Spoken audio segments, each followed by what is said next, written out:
You know that cozy, magical feeling of Christmas? Ever wonder what all the little pieces are that actually make it up? Well, today we're going on a pretty unique journey to figure that out. We're going to decode the holiday, but not with history books or anything like that. Instead, we're going to explore a collection of German school worksheets. So yeah, let's dive in and see what secrets these pages are hiding. At first glance, this just looks like a school assignment, right? A Weihnachts-Lernwerkstatt, or Christmas learning workshop. But believe it or not, hidden inside all these word puzzles and grammar exercises is this incredibly rich blueprint of what Christmas really means in German culture. So the big question is, what can these seemingly simple activities actually teach us about such a beloved holiday? All right, here's how we're going to break it down. We're going to tackle this in 4 parts. First, we'll get into the language with Christmas wordplay. Then we'll dig into the stories and symbols and fairy tales and facts. After that, we'll zoom out to look at traditions near and far. And to wrap it all up, we'll get right to the heart of it with a season of wishes. Okay, first up, we're starting at the very beginning with the actual building blocks of the holiday story, the words and sentences people use to talk about it. So take a look at this. It's an exercise they call Schlangensätze, which literally means snake sentences, because all the words are just kind of fused together. It's a fun little puzzle. Can you spot a familiar Christmas phrase hiding in there? Look at the third line down. I'll give you a little clue.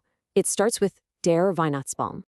And there it is. Der Weihnachtsbaum wird geschmückt. If you translate that, it means the Christmas tree is being decorated. Now, I know, it's a simple grammar exercise, but think about it. It immediately grounds us in one of the most central, hands-on things we do during the season. And hey, the wordplay isn't always so serious. This worksheet right here is called Kiskind im Stress, which means the Christ child is under stress. It's this whole scramble of funny, mixed-up words.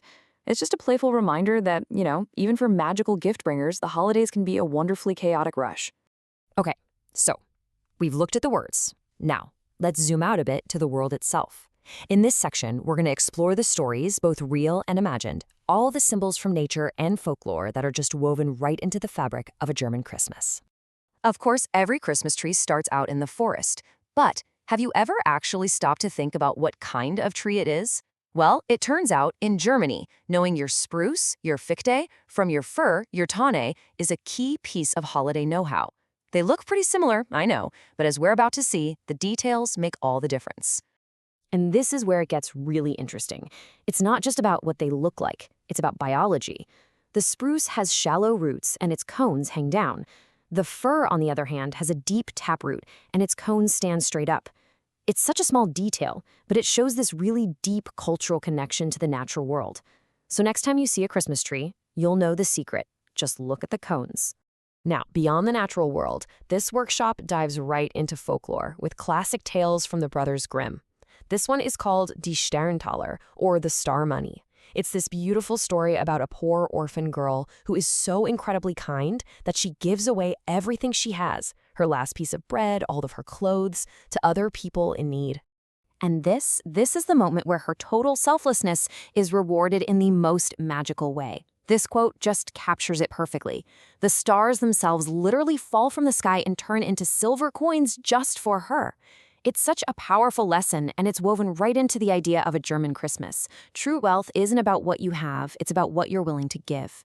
So from fairy tales that teach us about what's really important, we're going to broaden our view even more to look at traditions, where they come from, how they change over time, and how they connect Germany to the rest of the world. The Christmas tree has a totally fascinating history, and this worksheet lays it out so clearly. It didn't just pop up out of nowhere. You can see the whole evolution, starting with ancient Romans who decorated with evergreen branches, and then in the 15th century, people in Germany started bringing the whole tree inside. By 1700, you get the first candles, creating that iconic glow we all still love today. And the learning doesn't just stop at the German border. These pages take the students on a world tour, basically, to show that the spirit of this season is totally universal, even if the traditions themselves are really unique. From the Las Posadas processions in Mexico, to the Festival of Lights in Sweden, or Santa Claus showing up on a steamboat in Holland, it's just a beautiful reminder that Christmas is this global tapestry of celebration. All right, finally, let's get to the part of Christmas that is definitely on every kid's mind, the presents. This section is all about connecting these bigger cultural lessons back to that really personal, universal experience of making holiday wishes. So this worksheet has a bar chart of all the Christmas wishes from 28 students in one classroom. It's a pretty fun data reading exercise. So before I show you the results, what do you think? Take a guess. What do you think was the most popular gift on the list? And the winner is Spielzeug, which just means toys in general, with 28 wishes. No big surprise there. That's followed pretty closely by sports gear. And this is a fun sign of the times this was made, the Walkman with 22 wishes. It's like a fantastic little time capsule of what kids were dreaming about finding under the tree. But the holidays are about so much more than just getting gifts, right? They're about creating things and sharing them. And what could possibly be better than sharing a little taste of Christmas?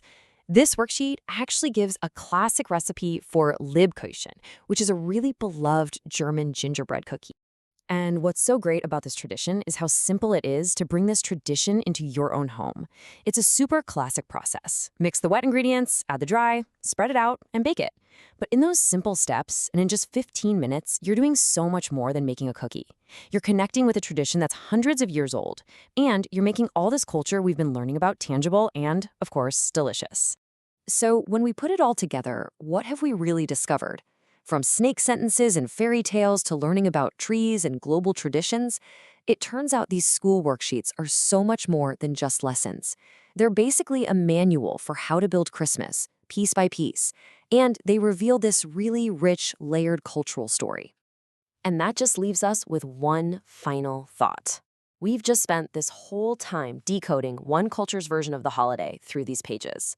So now the question is, for you, what are your building blocks? What are the traditions, the foods, or the stories that make this season feel special in your own life?